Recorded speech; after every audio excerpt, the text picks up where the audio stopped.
नमस्कार, मैं हूं साधना। आप देख रहे हैं युवा तक भारत समाचार। आइए देखते हैं ग्राउंड रिपोर्ट। पूर्वा नगर पंचायत अध्यक्ष पद को चुनाव को लेकर मोहल्लों व चौराहों पर बनी चर्चा। लोग अपने अपने प्रत्याशी को जिताने का कर प्रयास। कोई किसी की बगावत करता तो कोई किसी का समर्थन करता। आइए देखते हैं ग्राउंड रिपोर्ट एसके पाल के साथ। चुनाव में धनबल का पुरजोर प्रदर्शन है। चुनाव पहले जो होते थे वो सेवा, सिद्धांत, चरित्र, नीति, नियत और नियोजन पर आधारित थे। अब जो चुनाव हो रहे हैं वो धनबल पर, बाबूबल पर।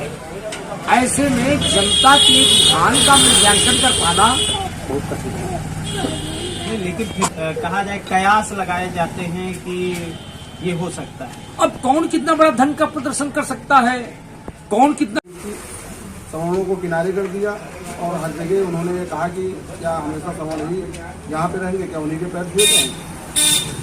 तो उसका कारण ये बन रहा है चुनाव में बैकवर्ड सीट हो जाने के कारण अब सवर्ण जितना है ऊपरी हो गया।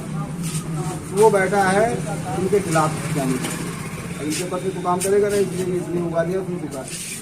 इसलिए स्थिति आगे जो है किसी नए चेयरमैन के लिए बन रहा है। डेली नए नए प्रत्याशी आ रहे हैं, लगभग 35 प्रत्याशी मैदान में आ चुके हैं। सभी समाजसेवी हैं। समाजसेवी होने के साथ साथ कुछ लोग ये भी नहीं पता है कि हम चुनाव लड़ रहे हैं। वो जब उनको पता चलता है कि सोशल मीडिया में चुनाव लड़ाए जा रहे हैं तो उनको खुद नहीं मालूम है, तो असमंजस की स्थिति है। कुछ लोग समाजसेवी तैयारी कर रहे थे लेकिन अब बैकवर्ड सीट आने के कारण वो चेयरमैन बन रहे हैं, तो असमंजस की स्थिति है। और जिसका भी मुकाबला है वो रेणु गुप्ता जी से ही है और हमेशा सत्ता का विरोध होता है ये, तो सीधी सी बात है, विरोध होना भी चाहिए। अपने अपने मुद्दे लोगों के हैं, लेकिन जिसकी भी लड़ाई होगी रेणु गुप्ता जी से। आइए चर्चा के विषय में ही पूर्वा में बात करते हैं कि यहाँ के नगर पंचायत अध्यक्ष प्रत्याशियों को लेकर के क्या चर्चाएं हैं, किस तरह की अफवाहें उठ रही हैं, वर्तमान में जो चेयरमैन हैं उनको लेकर के लोग क्या सोच रहे हैं, किस तरह की विचारधाराएं हैं, और जो आगे आने वाले प्रत्याशी हैं कितने प्रत्याशी हैं और कौन कौन प्रत्याशी आने की उम्मीद में है। पार्टियां भी अब की प्रत्याशी बनाने में पूरी तरह से पुरजोर मेहनत कर रही है। कौन किस पार्टी से आएगा ये सभी जानकारियां यहाँ चर्चा में जो भी माहौल है वो देखा जाए। दादाजी क्या नाम है?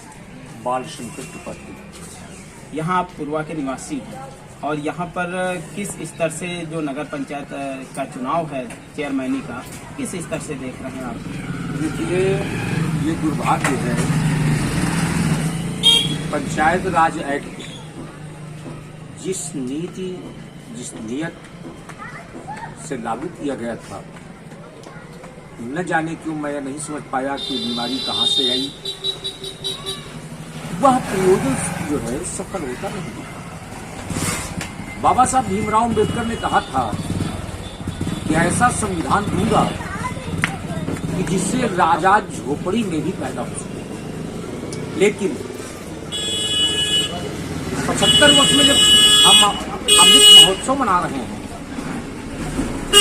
इन 75 वर्षों में चुनाव संपत्ति तंत्र की ओर घूम रहा है, लोकतंत्र संपत्ति तंत्र की ओर घूम रहा है। चुनाव महंगे हो रहे हैं। चुनाव में धनबल का पुरजोर प्रदर्शन है। चुनाव पहले जो होते थे वो सेवा, सिद्धांत, चरित्र, नीति, नियत और नियोजन पर आधारित थे। अब जो चुनाव हो रहे हैं वो धनबल पर, बाबूबल पर। ऐसे में जनता के ध्यान का मूल्यांकन कर पाना बहुत कठिन है। लेकिन फिर कहा जाए कयास लगाए जाते हैं कि ये हो सकता है। अब कौन कितना बड़ा धन का प्रदर्शन कर सकता है, कौन कितना खरीद सकता है, कौन कितना जो है अपना क्षेत्र बेच सकता है, इसका अनुमान लगाना चाहिए। क्या यहाँ पर जो प्रत्याशी आने की क्या अभी सूची कुछ हो सकती है कि कितने लोग लगभग प्रत्याशी की श्रेणी में आने को हैं? कुछ लोगों के देखा जाए तो पोस्टर भी दिखाई दे रहे हैं, लेकिन अभी हो सकता है कुछ लोगों के पोस्टर न हो। नगर पंचायत पूर्वा जो है पहली बार पिछड़ा वर्ग के लिए आरक्षित हुई है। बच्चों में उत्साह है, उमंग है, चुनाव लड़ने का जज्बा है और लोकतंत्र की सफलता इसमें है कि अभी सभी लोग चुनाव लड़े, भरपूर प्रदर्शन कर रहे हैं। डॉक्टर राम मनोहर लोहिया जी ने कहा था कि राजनीति अल्पकालिक धर्म और धर्म दीर्घकालिक राजनीति है।